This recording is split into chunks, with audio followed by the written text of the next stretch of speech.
ಮುಖ್ಯಮಂತ್ರಿಗಳೇ, ಕುರಾನು ಬೈಬಲ್ ನಾವು ಯಾಕ್ರಿ ಓದಬೇಕು? ನಮ್ಗೇನ್ರಿ ಅಂತ ಹರ್ಕತ್ತಿದೆ? ನಾವು ಯಾಕ್ರಿ ಓದಬೇಕು ಕುರಾನು ಬೈಬಲ್ಲು? ನೀವು ಬೇಕಾದ್ರೆ ಓದ್ಕೊಳ್ಳಿ, ಟೊಪ್ಪಿ ಹಾಕ್ಕೊಂಡು ಜುಬ್ಬ ಪೈಜಾಮ ಹಾಕೊಂಡು ನೀವು ಹೋಗಿ ಕೂತ್ಕೊಳ್ಳಿ, ಏನೋ ಮದ್ರಸಾಗಳಲ್ಲಿ ಕೂತ್ಕೊಂಡು. ನಾವು ಯಾಕೆ ಓದ್ಬೇಕು? ಅದು ನಮಗೇನಂತ ಹರ್ಕತ್ತಿಲ್ಲ. ನೀವು ಬೇಕಾದರೆ ಓದ್ಕೊಳ್ಳಿ. ಈ ದೇಶ ಭಗವದ್ಗೀತೆನ ಬಯಸುತ್ತೆ. ಏನು ಭಗವದ್ಗೀತೆನಲ್ಲಿ ಬಾಂಬಾಕು ಅಂತ ಹೇಳ್ಕೊಟ್ಟವ್ರ? ಕಲ್ಲೋಡಿ ಅಂತ ಹೇಳ್ಕೊಟ್ಟವ್ರ? ಹೇಳ್ರಿ ಸಿದ್ದರಾಮಯ್ಯನವ್ರೆ. ಯಾರನ್ನಾದರೂ ಸ್ವಾತಂತ್ರ್ಯ ಹೋರಾಟಗಾರರನ್ನು ಗಲ್ಲಿಗೇರಿಸ್ತಿದ್ರೆ ಅವರ ಬಾಯಿನಲ್ಲಿ ಬರ್ತಾ ಇದ್ದ ಒಂದೇ ಒಂದು ಮಂತ್ರ, ಒಂದೇ ಮಾತರಂ. ಒಂದೇ ಮಾತರಂ ಗೀತೆ ಈ ದೇಶದ ಜನರಲ್ಲಿ ಈ ದೇಶನ ತಾಯಿಯ ರೂಪದಲ್ಲಿ ನೋಡೋದಕ್ಕೆ ಸಾಕಾರ ಆಗಿದೆ ಮತ್ತು ದೇಶ ಪ್ರೇಮನ ಬೆಳೆಸ್ತಿದೆ ಅಂತ ಹೇಳಿ ಗಾಂಧೀಜಿಯವರು ಇಂಡಿಯನ್ ಒಪಿನಿಯನ್ ಪತ್ರಿಕೆಗೆ ಲೇಖನ ಬರೆದಿದ್ದಾರೆ ಅಂತ ನಿನ್ನೆ ಪಾರ್ಲಿಮೆಂಟಲ್ಲಿ ಇದೇ ಒಂದೇ ಮಾತರಂ ಗೀತೆಯ ಮೇಲೆ ಚರ್ಚೆ ನಡೆಯುವಾಗ ಪ್ರಧಾನಮಂತ್ರಿ ನರೇಂದ್ರ ಮೋದಿಯವರು ಕೂಡ ಇದನ್ನು ಉಲ್ಲೇಖ ಮಾಡಿದ್ದಾರೆ. ಹಿಂದೂಗಳ ನೋವು ಏನು ಜವಾಹರ್ಲಾಲ್ ಅವರಿಗೇನು ದೊಡ್ಡ ವಿಷಯ ಅಂತ ಅನ್ನಿಸ್ಲಿಲ್ಲ. ಆದರೆ ಮುಸಲ್ಮಾನರಿಗೆ ನೋವಾಗುತ್ತೆ ಅನ್ನೋ ಕಾರಣಕ್ಕೆ 2 ಚರಣಗಳನ್ನು ಉಳಿಸ್ಕೊಂಡು 4 ಚರಣಗಳನ್ನು ತುಂಡರಿಸಿ ಅದನ್ನು ಬೇರೆ ಮಾಡಿ ಕಾಂಗ್ರೆಸ್ನ ಸಮಾರಂಭಗಳಲ್ಲಿ ಆಡೋದಕ್ಕೆ ಶುರು ಮಾಡ್ತಾರೆ. ಎಷ್ಟು ಚರಣ? 2 ಚರಣ. ಇನ್ನು 4 ಚರಣ ತಿಂದಾಕ್ಬಿಟ್ರು. ಏನಕ್ಕೆ ಅಂದರೆ ಬ್ರದರ್ಸ್ಗೆ ನೋವಾಗುತ್ತೆ, ಮುಸಲ್ಮಾನರಿಗೆ ನೋವಾಗುತ್ತೆ. ಪ್ರಿಯಾಂಕಾ ಗಾಂಧಿ ವಾದ್ರಾ ಅವರು ಹೇಳ್ತಾರೆ, ಯಾವತ್ತೂ ಆಗಿರೋ ವಿಷಯಗಳನ್ನ ಇವತ್ತು ಏನು ಚರ್ಚೆ ಮಾಡೋದು? ಇವತ್ತು ಚರ್ಚೆ ಮಾಡೋಂಥ ಅವಶ್ಯಕತೆ ಏನಿದೆ? ಇವತ್ತೇ ಸಾವಿರಾರು ಸಮಸ್ಯೆಗಳಿದೆ, ಅದನ್ನು ಚರ್ಚೆ ಮಾಡೋದು ಬಿಟ್ಬಿಟ್ಟು ಇದನ್ನು ಚರ್ಚೆ ಮಾಡೋವಂಥ ಅಗತ್ಯ ಏನಿದೆ ಅಂತ ಕೇಳ್ತಾರೆ. ಮೇಡಮ್ ಅವರೇ, ಇತಿಹಾಸ ತಿಳ್ಕೊಳ್ದೆ ಇತಿಹಾಸನ ಸೃಷ್ಟಿ ಮಾಡೋಕ್ಕಾಗಲ್ಲ. ನಿಮ್ಮಂಥವ್ರಿಗೆ ಎಲ್ಲಿ ಗೊತ್ತಾಗುತ್ತೆ? ನೀವು ಮಾನಸಿಕ ಗುಲಾಮರು ನೀವು. ಹೌದು, ನಿಮ್ಮ ಇನ್ನೂ ಮಾನಸಿಕ ಆ ಗುಲಾಮಿತನ ನಿಮ್ಮಲ್ಲಿ ಇನ್ನೂ ಹೋಗೇ ಇಲ್ಲ ಕಾಂಗ್ರೆಸ್ಸಲ್ಲಿ.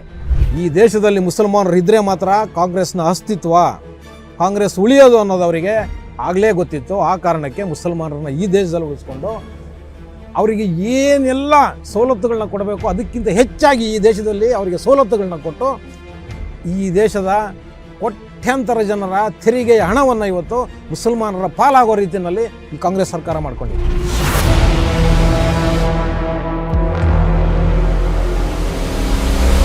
ಟಿವಿ ವಿಕ್ರಮದ ಪ್ರೀತಿಯ ನೋಡುಗರಿಗೆ ಟ್ಯಾಕ್ಸಿವಾಲಾ ಕಾರ್ಯಕ್ರಮಕ್ಕೆ ಸ್ವಾಗತ.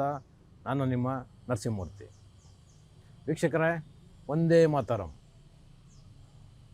ಒಂದೇ ಮಾತರಂ ಅನ್ನೋ ಒಂದು ದೇಶಗೀತೆ ಬಂಗಾಳದಿಂದ ಕನ್ಯಾಕುಮಾರಿವರೆಗೂ ಈ ದೇಶನ ಒಗ್ಗೂಡಿಸಿದಂಥ ಒಂದು ಗೀತೆ. ಅಷ್ಟೇ ಅಲ್ಲ, ಈ ದೇಶದ ಸ್ವಾತಂತ್ರ್ಯ ಹೋರಾಟಗಾರರ ಎದೆನಲ್ಲಿ ಕಿಚ್ಚನ್ನು ಹಬ್ಬಿಸಿದಂಥ ಒಂದು ಗೀತೆ ಒಂದೇ ಮಾತರಂ. ಬರೀ ಸ್ವಾತಂತ್ರ್ಯ ಹೋರಾಟಗಾರರಲ್ಲಿ ಕಿಚ್ಚನ್ನು ಹಬ್ಬಿಸಿದ ಅಷ್ಟೇ ಅಲ್ಲ ವೀಕ್ಷಕರೇ, ಬ್ರಿಟಿಷರ ಲಾಠಿ ಏಟುಗಳು ಸ್ವಾತಂತ್ರ್ಯ ಹೋರಾಟಗಾರರಿಗೆ ಬೀಳ್ತಿದ್ದಾಗ ಅವರ ಬಾಯಲ್ಲಿ ಬರ್ತಿದ್ದಂಥ ಒಂದು ಘೋಷವಾಕ್ಯ ಒಂದೇ ಮಾತರಂ. ಹೌದು, ಯಾರನ್ನಾದರೂ ಸ್ವಾತಂತ್ರ್ಯ ಹೋರಾಟಗಾರರನ್ನು ಗಲ್ಲಿಗೇರಿಸ್ತಿದ್ರೆ ಅವರ ಬಾಯಿನಲ್ಲಿ ಬರ್ತಾ ಇದ್ದ ಒಂದೇ ಒಂದು ಮಂತ್ರ, ಒಂದೇ ಮಾತರಂ, ಒಂದೇ ಮಾತರಂ. ಇದು ಈ ದೇಶದ ಸ್ವಾತಂತ್ರ್ಯ ಹೋರಾಟಗಾರರನ್ನು ಒಂದುಗೂಡಿಸ್ಲಿಕ್ಕೆ, ಈ ದೇಶನ ಒಗ್ಗಟ್ಟು ಮಾಡಲಿಕ್ಕೆ ತುಂಬ ದೊಡ್ಡ ಮಟ್ಟದಲ್ಲಿ ಒಂದೇ ಮಾತರಂ ಗೀತೆ ಸಹಾಯನ ಮಾಡ್ತು. ಆದರೆ ಕಾಲಾನಂತರದಲ್ಲಿ ಇದು ಒಂದು ದೊಡ್ಡ ಮಟ್ಟದಲ್ಲಿ ವಿವಾದ ಆಯಿತು. ವೀಕ್ಷಕರೇ, ಈ ಗೀತೆನ ಬರೆದ್ರಲ್ವ ಬಂಕಿಮಚಂದ್ರರು, ಇದು ಬರೆದಿದ್ದೇ ಈ ದೇಶ ಬ್ರಿಟಿಷರ ದಾಸ್ಯದಲ್ಲಿತ್ತು. ಈ ದೇಶ ಆಗಲೇ ಆ ಬ್ರಿಟಿಷ್ ರಾಣಿಯ ಕೈನಲ್ಲಿ ಆಳ್ವಿಕೆ ಹೋಗಿತ್ತು. ಈ ದೇಶದ ಜನರು ತಮ್ಮ ಸ್ವಾಭಿಮಾನನ ಕಳ್ಕೊಂಡು ದಿಕ್ಕು ತೋಚದ ಒಂದು ಸ್ಥಿತಿನಲ್ಲಿ ಈ ದೇಶ ಇದ್ದಾಗ ಬಂಕಿಮಚಂದ್ರರು ಒಂದೇ ಮಾತರಂ ಗೀತೆಯನ್ನು 6 ಚರಣಗಳಲ್ಲಿ ಬರೆದರು. ಹೌದು, 6 ಚರಣಗಳಲ್ಲಿ ಬರೆದ್ರು. ಅದು ಈ ದೇಶನ ಒಗ್ಗೂಡಿಸೋದಕ್ಕೆ, ಈ ದೇಶದ ಸ್ವಾತಂತ್ರ್ಯ ಹೋರಾಟಗಾರರ ಎದೆನಲ್ಲಿ ಒಂದು ಕಿಚ್ಚನ್ನು ಹಬ್ಬಿಸೋದಕ್ಕೆ ತುಂಬ ಸಹಕಾರಿಯಾಯಿತು.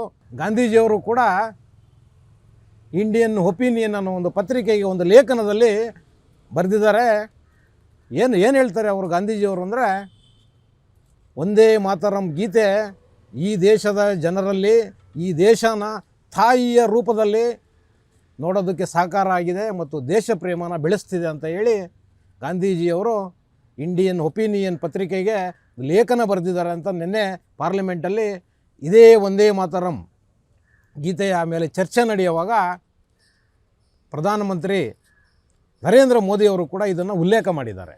ಕಾಲಾನಂತರದಲ್ಲಿ ಏನಪ್ಪ ಆಯಿತು ಇದು ಅಂದರೆ, ನೋಡಿ ದುರ್ದೈವ, 1937 ಕಾಂಗ್ರೆಸ್ ಅಧಿವೇಶನದಲ್ಲಿ ನೆಹರೂರವರು ಒಂದು ತೀರ್ಮಾನನ ತಗೊಳ್ತಾರೆ.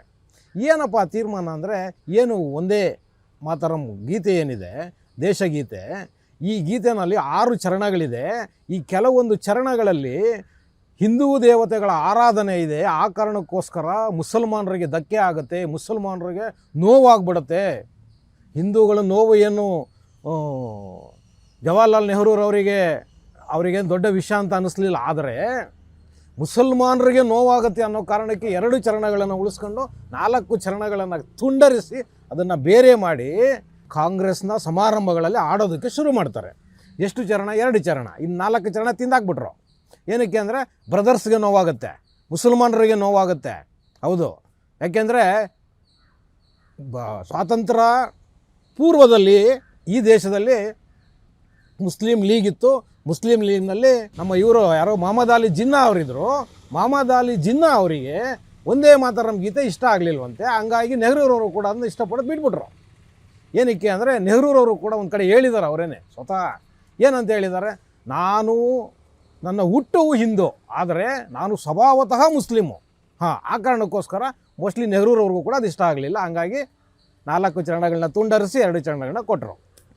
ಇದು ರಾಷ್ಟ್ರಗೀತೆ ಆಗಬೇಕಾಗಿತ್ತು, ಆದರೆ ರಾಷ್ಟ್ರಗೀತೆ ಆಗಲಿಲ್ಲ. ರಾಷ್ಟ್ರಗೀತೆ ಆಗದೇ ಇರೋದೊಂದು ಕಡೆ ಇರಲಿ, ಅದು ಏನು 6 ಚರಣಗಳಿತ್ತಲ್ಲ, ಆ 6 ಚರಣಗಳನ್ನ ಯಥಾವತ್ತಾಗಿಯೂ ಕೂಡ ಈ ದೇಶದ ಪ್ರಭುತ್ವ ಉಳಿಸ್ಲಿಲ್ಲ ವೀಕ್ಷಕರೇ. ಇದು ದುರ್ದೈವ. ಹೌದು, ನೆಹರೂರು ಅದನ್ನ ಉಳಿಸ್ಲಿಲ್ಲ. 4 ಚರಣಗಳನ್ನ ಕಟ್ ಮಾಡಾಕಿದ್ರು, 2 ಕೊಟ್ಟರು. ರಾಷ್ಟ್ರಗೀತೆ ಆಗಬೇಕು ಅಂತ ಬಯಸಿದಾಗ ರಾಷ್ಟ್ರಗೀತೆ ಜನಗಣಮನ ಆಯಿತು, ಒಂದೇ ಮಾತರಂ ಆಗಲಿಲ್ಲ. ಅದು ಕೇವಲ ದೇಶಗೀತೆ ಆಗೇ ಉಳಿತು. ಇದು ಖಾಲಿ ಗೀತೆ ಅಲ್ಲ, ಲಕ್ಷಾಂತರ ಜನ ಸ್ವಾತಂತ್ರ್ಯ ಹೋರಾಟಗಳಿಗೆ ಪ್ರೇರಣೆಯಾಗಿತ್ತು. ಇವತ್ತೂ ಕೂಡ ಅದು ಪ್ರೇರಣೆಯೇ. ಹೌದು, ಇವತ್ತು ಕೂಡ ಗೋಡೆಗಳ ಮೇಲೆ ನಾವು ನೋಡ್ಬೋದು ಒಂದೇ ಮಾತರಂ, ನಮ್ಮ ಸೇನಾ ವಾಹನಗಳ ಮೇಲೆ ನೋಡ್ಬೋದು ಒಂದೇ ಮಾತರಂ. ಹೌದು, ಇವತ್ತೂ ಕೂಡ ಒಂದೇ ಮಾತರಂ ಹಾಗೇ ಉಳಿದಿದೆ. ಆದರೆ ಇನ್ನು 4 ಚರಣಗಳು ಅದರಲ್ಲಿ ಇಲ್ಲ. ಈ ಒಂದು ವಿಚಾರಕ್ಕೆ ಇವತ್ತು ದೊಡ್ಡ ವಿವಾದವಾಗಿ ಅದು ಇವತ್ತು ಪಾರ್ಲಿಮೆಂಟಲ್ಲಿ 10 ಗಂಟೆಗಳ ಕಾಲ ಚರ್ಚೆ ಆಗಿದೆ. ಹೌದು ವೀಕ್ಷಕರೇ, 10 ಗಂಟೆಗಳ ಕಾಲ ಚರ್ಚೆ ಆಗಿದೆ. ಹೌದು, ಯೋಚನೆ ಮಾಡಿ. ಇದೇ ವಿಚಾರ ಚರ್ಚೆ ಆಗುವಾಗ ನಮ್ಮ ಮೇಡಮ್ಮು ಪ್ರಿಯಾಂಕಾ ಗಾಂಧಿ ವಾದ್ರಾ ಅವರು ಹೇಳ್ತಾರೆ, ಯಾವತ್ತೂ ಆಗಿರೋ ವಿಷಯಗಳನ್ನ ಇವತ್ತು ಏನು ಚರ್ಚೆ ಮಾಡೋದು, ಇವತ್ತು ಚರ್ಚೆ ಮಾಡೋಂಥ ಅವಶ್ಯಕತೆ ಏನಿದೆ, ಇವತ್ತೇ ಸಾವಿರಾರು ಸಮಸ್ಯೆಗಳಿದೆ, ಅದನ್ನು ಚರ್ಚೆ ಮಾಡೋದು ಬಿಟ್ಬಿಟ್ಟು ಇದನ್ನು ಚರ್ಚೆ ಮಾಡೋವಂಥ ಅಗತ್ಯ ಏನಿದೆ ಅಂತ ಕೇಳ್ತಾರೆ. ಮೇಡಮ್ ಅವರೇ, ಇತಿಹಾಸ ತಿಳ್ಕೊಳ್ಳದೆ ಇತಿಹಾಸನ ಸೃಷ್ಟಿ ಮಾಡೋಕ್ಕಾಗಲ್ಲ. ನಿಮ್ಮಂಥವ್ರಿಗೆ ಎಲ್ಲಿ ಗೊತ್ತಾಗುತ್ತೆ? ನೀವು ಮಾನಸಿಕ ಗುಲಾಮರು ನೀವು. ಹೌದು, ನಿಮ್ಮ ಇನ್ನೂ ಮಾನಸಿಕ ಆ ಗುಲಾಮಿತನ ನಿಮ್ಮಲ್ಲಿ ಇನ್ನೂ ಹೋಗೇ ಇಲ್ಲ ಕಾಂಗ್ರೆಸ್ಸಲ್ಲಿ. ಏನೋ ಅದಕ್ಕೋಸ್ಕರ ನೀವು ಇದನ್ನು ಹೇಳ್ತಿದ್ರಿ, ಮಾನಸಿಕ ಗುಲಾಮರು ನೀವು. ಹೌದು, ಆ ಮಾನಸಿಕ ಗುಲಾಮತನ ಇದ್ದಿದ್ರಿಂದನೇ ಇವತ್ತು ದೇಶದಲ್ಲಿ ಏನೇನೆಲ್ಲ ಅವಾಂತರಗಳಾಯ್ತಲ್ವ, ಇದಕ್ಕೆಲ್ಲ ನೀವೇ ಕಾರಣ. ಹೌದು, ನಿಮ್ಮ ಮಾನಸಿಕತೆ, ನಿಮ್ಮ ಗುಲಾಮಿ ಮಾನಸಿಕತೆ ನೀವು ಇನ್ನೂ ಬಿಟ್ಟಿಲ್ಲ. ಅದಕ್ಕೋಸ್ಕರ ಕಾಂಗ್ರೆಸ್ ಇವತ್ತು ಈ ದೇಶದಲ್ಲಿ ಈ ಮಟ್ಟಕ್ಕೆ ಬಂದು ನಿಂತಿರೋದು. ಮತ್ತು ಪ್ರಧಾನಮಂತ್ರಿಗಳು ಇನ್ನೊಂದು ಹೇಳಿದ್ದಾರೆ, ಒಂದೇ ಮಾತರಂ ಗೀತೆ ರಚನೆ ಆಗಿ 150 ವರ್ಷಗಳಾಗ್ತಾಯಿದೆ, ಅದರ ಸಂಭ್ರಮನ ನಾವು ಆಚರಣೆ ಮಾಡಬೇಕು ಅಂತ ಇದನ್ನು ಹೇಳೋದ್ರ ಜೊತೆಗೆ ಅವ್ರು ಇನ್ನೂ ಒಂದು ವಿಚಾರ ಹೇಳಿದ್ರು. 1875ರಲ್ಲಿ ಬಂಕಿಮಚಂದ್ರ ಚಟ್ಟೋಪಾಧ್ಯಾಯ ಅವರು ಒಂದೇ ಮಾತರಂ ಗೀತೆಯನ್ನು ರಚನೆ ಮಾಡಿದ್ದು 1875. ಇವಾಗ 2025 ಅಂದರೆ 150 ವರ್ಷಗಳಾಗ್ತಿದೆ. ನಾವು ಇದರ ಸಂಭ್ರಮಾಚರಣೆಯನ್ನು ಮಾಡಬೇಕು. 50 ವರ್ಷ ಈ ಗೀತೆಗೆ ಆದಾಗ ಈ ದೇಶ ದಾಸ್ಯದಲ್ಲಿತ್ತು, ಬ್ರಿಟಿಷರ ಕೈನಲ್ಲಿತ್ತು, ನಾವು ಸಂಭ್ರಮಾಚರಣೆ ಮಾಡೋಕ್ಕಾಗಲಿಲ್ಲ. ಅದೇ ಒಂದೇ ಮಾತರಂ ಗೀತೆಗೆ 100 ವರ್ಷಗಳು ತುಂಬಿದಾಗ ಈ ದೇಶ ಇನ್ನೊಂದು ಸಲ ಸ್ವಾತಂತ್ರ್ಯನ ಕಳ್ಕೊಂಡಿತ್ತು.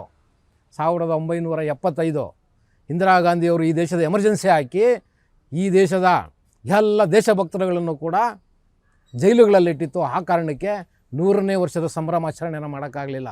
ಆದರೆ ನಮ್ಮ ಎಲ್ಲರ ಸೌಭಾಗ್ಯ ಇವತ್ತು, ನಮ್ಮ ಎಲ್ಲರ ಪುಣ್ಯ ಇವತ್ತು 150 ವರ್ಷಕ್ಕೆ ಇವತ್ತು ಈ ದೇಶ ಸದೃಢವಾಗಿದೆ. ಈ ದೇಶಕ್ಕೆ ಒಂದು ಒಳ್ಳೆಯ ನಾಯಕತ್ವ ಸಿಕ್ಕಿದೆ. ಆ ಕಾರಣಕ್ಕೋಸ್ಕರ ನಾವಿವತ್ತು ಇದನ್ನು ಸಂಭ್ರಮಾಚರಣೆ ಮಾಡಬೇಕು ಅಂತ ನರೇಂದ್ರ ಮೋದಿಯವರು, ಈ ದೇಶದ ಪ್ರಧಾನಮಂತ್ರಿಗಳು ಪಾರ್ಲಿಮೆಂಟಲ್ಲಿ ಹೇಳಿದ್ದಾರೆ. ಆ ಕಾರಣಕ್ಕೋಸ್ಕರ ನಾವು ಇದನ್ನು ಸಂಭ್ರಮಿಸಬೇಕು. ಮತ್ತು ಏನು ಆ 4 ಚರಣಗಳು ತೆಗೆದಾಕಿದಾರಲ್ವ, ಅದು ಒಟ್ಟು ಮಾಡಬೇಕು. ಅದು ಪೂರ್ತಿ ಒಟ್ಟಾರೆ 6 ಚರಣಗಳನ್ನು ಕೂಡ ಒಂದೇ ಮಾತರಂ ಗೀತೆಯಲ್ಲಿ ಹಾಡಬೇಕು. ಇದು ಈ ದೇಶದ ಜನರನ್ನು ಒಗ್ಗೂಡಿಸೋ ಕಾರಣಕ್ಕೋಸ್ಕರ ಇದನ್ನು ಹಾಡಬೇಕು ಅನ್ನೋದು ಈ ದೇಶದ ಪ್ರಧಾನಮಂತ್ರಿಗಳ ಆಶಯ. ವೀಕ್ಷಕರೇ ನೋಡಿ, ಇದನ್ನು ಯಾಕೆ ತೆಗೆದ್ರು ಅನ್ನೋದು ದೊಡ್ಡ ಪ್ರಶ್ನೆ. ಹೌದು, ಯಾಕೆ ಏನಾಗ್ತಾಯಿತ್ತು, ಇದನ್ನು ಇಟ್ಕೊಂಡಿದ್ರೆ ಏನಾಗ್ತಿತ್ತು, ಅಥವಾ ಇದೊಂದು ರಾಷ್ಟ್ರಗೀತೆ ಮಾಡಿದರೆ ಏನಾಗ್ತಿತ್ತು ಅನ್ನೋದು.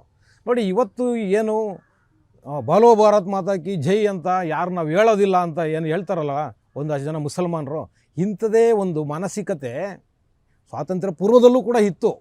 ಹೌದು, ಸ್ವಾತಂತ್ರ್ಯ ಪೂರ್ವದಲ್ಲೂ ಕೂಡ ನಾವು ಒಂದೇ ಮಾತರ ಮಾಡೋದಿಲ್ಲ ಅನ್ನೋ ಒಂದು ಮಾನಸಿಕತೆಯ ಜನ ಮುಸಲ್ಮಾನರು ಆಗಲೂ ಕೂಡ ಇದ್ದರು. ಆ ಕಾರಣಕ್ಕೆ ಇದನ್ನು ತುಂಡರಿಸಿದ್ದು ಆವಾಗಿನ ಕಾಂಗ್ರೆಸ್ನಲ್ಲಿ ಮುಂಚೂಣಿ ನಾಯಕರಾಗಿದ್ದಂತಹ ಜವಾಹರ್ಲಾಲ್ ನೆಹರೂರವರು. ಇವತ್ತಿನ ಈ ಪ್ರಪಗಂಡಕ್ಕೆ ಕಾರಣ ಜವಾಹರ್ಲಾಲ್ ನೆಹರೂರವರೇ, ಕಾಂಗ್ರೆಸ್ಸೇ ಇದಕ್ಕೆ ನೇರ ಹೊಣೆ. ಆದರೆ ಇವತ್ತು ಕಾಂಗ್ರೆಸ್ನವ್ರು ಹೇಳ್ತಾರೆ ಅದಕ್ಕೇನೇನೋ ಸಬೂಬುಗಳು ಕೊಡ್ತಾರೆ, ನಾವು ಅದನ್ನು ಇಲ್ಲಿವರೆಗೂ ಉಳಿಸ್ಕೊಂಡು ಬಂದಿದ್ದೀವಿ, ನಾವು ಆಡ್ತಾ ಇದ್ದೀವಿ, ನಮ್ಮ ಎಲ್ಲ ಸಭೆ ಸಮಾರಂಭಗಳಲ್ಲಿ ನಾವು ಆಡೋದೇ ಒಂದೇ ಮಾತರಂ ಗೀತೆ ಅನ್ನೋ ರೀತಿಯಲ್ಲಿ ಇವತ್ತು ಪುಂಖಾನುಪುಂಖವಾಗಿ ಪಾರ್ಲಿಮೆಂಟಲ್ಲಿ ಕೂತ್ಕೊಂಡು ಭಾಷಣ ಬೇಗಿದ್ದಾರೆ. ಕರೆಕ್ಟ್, ಅವ್ರು ಆಡ್ತಿದ್ದಾರೆ, ಆದರೆ ಎಷ್ಟು 2 ಚರಣಗಳನ್ನ ಆಡ್ತಿದ್ದಾರೆ. ಮಿಕ್ಕಿದ 4 ಚರಣಗಳು ಆಡಬೇಕಲ್ಲ, ಅವರು ಆಡೋದಿಲ್ಲ. ಏನಕ್ಕೆ ಅಂದರೆ ಬ್ರದರ್ಸ್ಗೆ ನೋವಾಗುತ್ತೆ. ಆ ಕಾರಣಕ್ಕೋಸ್ಕರ. ಆದರೆ ವೀಕ್ಷಕರೇ, ನಂದು ಇಲ್ಲಿ ನಿಮ್ಮಲ್ಲಿ ಒಂದು ಪ್ರಶ್ನೆ ಇದೆ, ನಾನು ವೀಕ್ಷಕರಲ್ಲೇ ಪ್ರಶ್ನೆ ಇಡ್ತೀನಿ. ನೋಡಿ, ಈ ದೇಶದ ಭಗವದ್ಗೀತೆಯನ್ನು ಮುಸಲ್ಮಾನರು ಒಪ್ಕೊಂಡಿಲ್ಲ. ಈ ದೇಶದ ಒಂದೇ ಮಾತರಮ್ಮನ ಮುಸಲ್ಮಾನರು ಒಪ್ಪಿಲ್ಲ. ಬೋಲೋ ಭಾರತ್ ಮಾತಾ ಕಿ ಜೈ ಅಂತ ಮುಸಲ್ಮಾನರು ಹೇಳೋದಿಲ್ಲ. ಆದರೂ ಕೂಡ ಈ ದೇಶ 1947ರಲ್ಲಿ ಧರ್ಮದ ಆಧಾರದ ಮೇಲೆ ಈ ದೇಶನ ತುಂಡರಿಸಿದಾಗ ಇದೇ ಕಾಂಗ್ರೆಸ್ ಪಕ್ಷ, ಇದೇ ಕಾಂಗ್ರೆಸ್ ಸರ್ಕಾರಗಳ ಹೊತ್ತು ಏನು ಮಾಡ್ತು ವೀಕ್ಷಕರ? ಹೇಳಿ, ಏನು ಮಾಡ್ತು? ಎಲ್ಲ ಭಾರತದಲ್ಲಿರೋ ಮುಸಲ್ಮಾನರು ಪಾಕಿಸ್ತಾನಕ್ಕೆ ಹೋಗಬೇಕು, ಎಲ್ಲ ಪಾಕಿಸ್ತಾನದಲ್ಲಿರೋ ಹಿಂದೂಗಳೂ ಕೂಡ ಭಾರತಕ್ಕೆ ಬರಬೇಕು. ಆದರೆ ಎಲ್ಲಾಯಿತು? ಆಗಲಿಲ್ಲ. ಹೋಗೋರು ಹೋಗಿ, ಇರೋರು ಇರಿ ಅಂತ ಹೇಳಿದ್ರು. ಆಗಿದ್ದರೆ ಕಾಂಗ್ರೆಸ್ಗೆ ಗೊತ್ತಿತ್ತಲ್ಲ ಇದು. ಏನಕ್ಕೆ ಅಂದರೆ ಮುಸಲ್ಮಾನರಿಗೆ ಕೇವಲ ಅವರ ಕುರಾನನ್ನು ಬಿಟ್ಟರೆ ಅವರು ಬೇರೆ ಏನನ್ನೂ ಒಪ್ಕೊಳ್ಳೋದಿಲ್ಲ ಅಂತ ಗೊತ್ತಿದ್ದ ಮೇಲೂ ಕೂಡ ಇಲ್ಲಿ ಯಾಕೆ ಉಳಿಸ್ಕೊಂಡ್ರು? ಯೋಚನೆ ಮಾಡ್ಬೇಕಲ್ವ ನಾವು ಇವತ್ತು. ಏನಕ್ಕೆ ಉಳಿಸ್ಕೊಂಡ್ರು ಅಂದರೆ ನೋಡಿ, ಸ್ಪಷ್ಟವಾಗಿ ಗೊತ್ತು. ಪಂಡಿತ್ ಜವಾಹರ್ಲಾಲ್ ನೆಹರೂರವರಿಗೆ ತುಂಬ ಸ್ಪಷ್ಟವಾಗಿ ಗೊತ್ತಿತ್ತು, ಈ ದೇಶದಲ್ಲಿ ಒಂದಷ್ಟು ಜನ ಮುಸಲ್ಮಾನರನ್ನ ನಾವು ಉಳಿಸ್ಕೊಳ್ಬೇಕು. ಆ ಉಳಿಸ್ಕೊಳ್ಳೋದ್ರ ಮುಖಾಂತರ ಕಾಂಗ್ರೆಸ್ ಪಕ್ಷನ ಇನ್ನೂ ಒಂದು 100-150 ವರ್ಷ ಈ ದೇಶದಲ್ಲಿ ಸದೃಢವಾಗಿ ಇಟ್ಕೊಳ್ಬೋದು ಅನ್ನೋ ಒಂದೇ ಒಂದು ಕಾರಣಕ್ಕೆ ಮುಸಲ್ಮಾನರನ್ನ ಈ ದೇಶದಲ್ಲಿ ಉಳಿಸ್ಕೊಂಡಿದ್ದು ಕಾಂಗ್ರೆಸ್. ವೀಕ್ಷಕರೇ, ಇದನ್ನು ಬಿಟ್ಟು ಬೇರೆ ಯಾವ ಕಾರಣವೂ ಇಲ್ಲ. ಹೌದು, ಅವ್ರನ್ನ ಇಲ್ಲಿ ಉಳಿಸ್ಕೊಳ್ಳೋದಕ್ಕೆ ಬೇರೆ ಯಾವ ಕಾರಣನೇ ಇಲ್ಲ. ಏನಕ್ಕೆ ಅಂದರೆ ಧರ್ಮದ ಆಧಾರದ ಮೇಲೆ ದೇಶನ ಒಡೆದಾಗೋಗಿತ್ತು. ಯಾವ ಬಾಬಾ ಸಾಹೇಬ್ ಅಂಬೇಡ್ಕರ್ ಅವರು ವಿಭಜನೆಯನ್ನು ವಿರೋಧ ಮಾಡಿದ್ರು, ಅವರು ವಿರೋಧವನ್ನು ಕೂಡ ಲೆಕ್ಕಿಸದೆ ಈ ದೇಶನ ವಿಭಜನೆ ಮಾಡಿದಾಗ ಅದೇ ಬಾಬಾ ಸಾಹೇಬ್ ಅಂಬೇಡ್ಕರ್ ಅವರು ಹೇಳಿದ್ರು ಪಾಪ್ಯುಲೇಷನ್ ಎಕ್ಸ್ಚೇಂಜ್ ಆಗಲಿ ಅಂತ ಹೇಳಿದ್ರು. ಆದರೆ ಪಾಪ್ಯುಲೇಷನ್ ಎಕ್ಸ್ಚೇಂಜ್ ಆಗಲಿಲ್ಲ. ಹೌದು, ಪಾಪ್ಯುಲೇಷನ್ ಎಕ್ಸ್ಚೇಂಜ್ ಆಗಲಿಲ್ಲ. ಹೋಗೋರು ಹೋಗಿ, ಇರೋರಿರಿ ಅಂತ ಹೇಳಿದ್ರು. ಸಾಕಷ್ಟು ಜನ ಇಲ್ಲೇ ಉಳ್ಕೊಂಡ್ರು. ಇದರ ಹಿಂದಿನ ಉದ್ದೇಶ ತುಂಬ ಸ್ಪಷ್ಟವಾಗಿ ಗೊತ್ತಾಗುತ್ತೆ. ಏನಕ್ಕೆ ಅಂದರೆ ಜವಾಹರ್ಲಾಲ್ ನೆಹರೂರವರು ತುಂಬ ದೂರದೃಷ್ಟಿ ಇರ್ತಕ್ಕಂತಹ ವ್ಯಕ್ತಿತ್ವನ ಇಟ್ಕೊಂಡಿದ್ದವರು. ಅವ್ರಿಗೆ ಚೆನ್ನಾಗಿ ಗೊತ್ತಿತ್ತು, ಈ ದೇಶದಲ್ಲಿ ಮುಸಲ್ಮಾನರು ಇದ್ದರೆ ಮಾತ್ರ ಕಾಂಗ್ರೆಸ್ನ ಅಸ್ತಿತ್ವ, ಕಾಂಗ್ರೆಸ್ ಉಳಿಯೋದು ಅನ್ನೋದು ಅವರಿಗೆ ಆಗಲೇ ಗೊತ್ತಿತ್ತು. ಆ ಕಾರಣಕ್ಕೆ ಮುಸಲ್ಮಾನರನ್ನ ಈ ದೇಶದಲ್ಲಿ ಉಳಿಸ್ಕೊಂಡು ಅವರಿಗೆ ಏನೆಲ್ಲ ಸವಲತ್ತುಗಳನ್ನ ಕೊಡಬೇಕು ಅದಕ್ಕಿಂತ ಹೆಚ್ಚಾಗಿ ಈ ದೇಶದಲ್ಲಿ ಅವರಿಗೆ ಸವಲತ್ತುಗಳನ್ನ ಕೊಟ್ಟು ಈ ದೇಶದ ಕೋಟ್ಯಾಂತರ ಜನರ ತೆರಿಗೆಯ ಹಣವನ್ನು ಇವತ್ತು ಮುಸಲ್ಮಾನರ ಪಾಲಾಗೋ ರೀತಿಯಲ್ಲಿ ಈ ಕಾಂಗ್ರೆಸ್ ಸರ್ಕಾರ ಮಾಡಿಕೊಂಡಿದೆ. ಹೌದು, ಇನ್ನು ಹಿಂದೂಗಳಂತೂ ಗೊತ್ತೇ ಗೊತ್ತು. ಹಿಂದೂಗಳು ಯಾವತ್ತೂ ಕೂಡ ಈ ದೇಶದಲ್ಲಿ ಒಗ್ಗಟ್ಟು ಆಗೇ ಇಲ್ಲ. ಇದೂ ಕೂಡ ಜವಾಹರ್ಲಾಲ್ ನೆಹರೂರವರಿಗೆ ತುಂಬ ಸ್ಪಷ್ಟವಾಗಿ ಗೊತ್ತಿತ್ತು. ಹಿಂದೂಗಳು ಒಗ್ಗಟ್ಟಾಗಿಲ್ಲ, ಮುಸಲ್ಮಾನರನ್ನ ಇಲ್ಲಿ ಇಟ್ಕೊಂಡು ಹಿಂದೂಗಳ ವಿರುದ್ಧ ಎತ್ಕಟ್ಟಿ ನಾವು ನಮ್ಮ ರಾಜಕೀಯ ಬೇಳೆನ ಬೇಯಿಸ್ಕೊಳ್ಬೇಕು ಅನ್ನೋದು ಸ್ಪಷ್ಟವಾಗಿ ಜವಾಹರ್ಲಾಲ್ ನೆಹರೂರವ್ರಿಗೆ ಗೊತ್ತಿತ್ತು.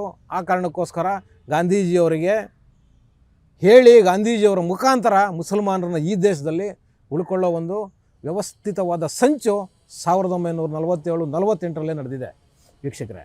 ಹೌದು, ಆ ಕಾರಣಕ್ಕೋಸ್ಕರ ಇವತ್ತು ದೇಶದಲ್ಲಿ ನಾವು ಇಷ್ಟೆಲ್ಲ ಅರಾಜಕತೆನ ನೋಡಲಿಕ್ಕೆ ಕಾಣ್ತಾ ಇದ್ದೀವಿ. ಮತ್ತು ನೋಡಿ, ಈ ಸೃಷ್ಟೀಕರಣದ ಪಾಲಿಸಿ ಇದೆಯಲ್ಲ, ಅದರಲ್ಲೂ ಕೂಡ ಮುಸಲ್ಮಾನ್ ಸೃಷ್ಟೀಕರಣದ ಪಾಲಿಸಿ ಇದೆಯಲ್ಲ ಈ ಕಾಂಗ್ರೆಸ್ನವ್ರದ್ದು, ಯಾವ ಮಟ್ಟಕ್ಕಿದೆ ಅಂದರೆ ನೋಡಿ, ಮಾನ್ಯ ಕೇಂದ್ರ ಸಚಿವರಾಗಿರ್ತಕ್ಕಂಥ HD ಕುಮಾರಸ್ವಾಮಿ ಅವರು ಮೊನ್ನೆ ಒಂದು ಪತ್ರನ ಬರೆದಿದ್ದಾರೆ ಕೇಂದ್ರ ಶಿಕ್ಷಣ ಸಚಿವರಿಗೆ. ಈ ದೇಶದಲ್ಲಿ ಪಠ್ಯಪುಸ್ತಕಗಳಲ್ಲಿ ನಮ್ಮ ಮಕ್ಕಳು ಓದ್ತಕ್ಕಂಥ ಪಠ್ಯಪುಸ್ತಕಗಳಲ್ಲಿ ಭಗವದ್ಗೀತೆಯನ್ನು ಸೇರಿಸಬೇಕು ಅಂತ ಹೇಳಿ ಒಂದು ಪತ್ರನ ಬರೆದ್ರೆ ಈ ರಾಜ್ಯದ ಘನತೆ ವ್ಯಕ್ತ ಮಿಸ್ಟರ್ ಸಿದ್ದರಾಮಯ್ಯನವರು ಏನು ಹೇಳ್ತಾರೆ, ಹಂಗಾದರೆ ಏನು ಕುರಾನು ಬೈಬಲನ್ನು ಸೇರಿಸ್ತೀರಾ ಅಂತ. ಮುಖ್ಯಮಂತ್ರಿಗಳೇ, ಕುರಾನು ಬೈಬಲು ನಾವು ಯಾಕ್ರಿ ಓದಬೇಕು? ನಮಗೇನು ಅಂತ ಹರ್ಕತ್ತಿದೆ? ನಾವು ಯಾಕ್ರಿ ಓದಬೇಕು ಕುರಾನು ಬೈಬಲ್ಲು? ನೀವು ಬೇಕಾದರೆ ಓದ್ಕೊಳ್ಳಿ, ಟೊಪ್ಪಿ ಹಾಕ್ಕೊಂಡು ಜುಬ್ಬ ಪೈಜಾಮ ಹಾಕ್ಕೊಂಡು ನೀವು ಹೋಗಿ ಕೂತ್ಕೊಳ್ಳಿ, ಏನೋ ಮದ್ರಸಾಗಳಲ್ಲಿ ಕೂತ್ಕೊಂಡು. ನಾವು ಯಾಕೆ ಓದಬೇಕದು? ನಮಗೇನು ಅಂತ ಹರ್ಕತ್ತಿಲ್ಲ, ನೀವು ಬೇಕಾದರೆ ಓದ್ಕೊಳ್ಳಿ.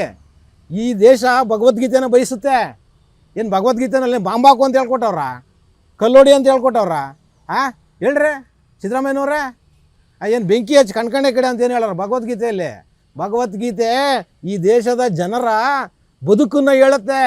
ಹೌದು, ಹೆಂಗೆ ಬದುಕಬೇಕು ಅನ್ನೋದನ್ನ ಹೇಳುತ್ತೆ. ಆ ಕಾರಣಕ್ಕೋಸ್ಕರ ಭಗವದ್ಗೀತೆ ಬೇಕು. ಅದು ನೀವು ಅದನ್ನು ಅಳವಡಿಸಿ ಪಠ್ಯಪುಸ್ತಕಗಳಲ್ಲಿ ಅಂದರೆ ಕುರಾನು ಬೈಬಲ್ನ ಯಾಕೆ ಬೇಕು ನಮಗೆ?